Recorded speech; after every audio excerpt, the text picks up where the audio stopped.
రకాల శ్రమలో నలుగుతున్నారు.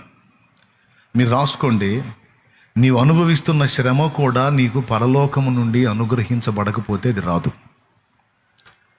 పరలోకమందున్న దేవుడు అది నీవు ఫేస్ చేయటానికి ద్వారాలు తెరవకపోతే ఆ శ్రమ కూడా నీకు రాదు. ఆ మాట యోహాను చెబుతున్నాడు. నాకేం తెలుసు మరి? ఇప్పుడు మీరు చదవండి. పరలోకము నుండి ఎవనికైనాను ఏదైనాను అనుగ్రహింపబడకపోతే ఎవడును ఏదియు పొందడు అన్నాడు. ఇప్పుడు మనం పొందే మేలులే కాదు, కీడులు కూడా ఉన్నాయిగా. మేలులు దేవుడు అనుగ్రహించాడు అనుకుందాం, మరి కీడులు ఎవరు అనుగ్రహించారు? మనం పొందేటువంటి కీడులు శోధనల్లో కూడా చాలా వరకు మనకి దేవుని అనుమతితోనే ఎదురవుతాయి.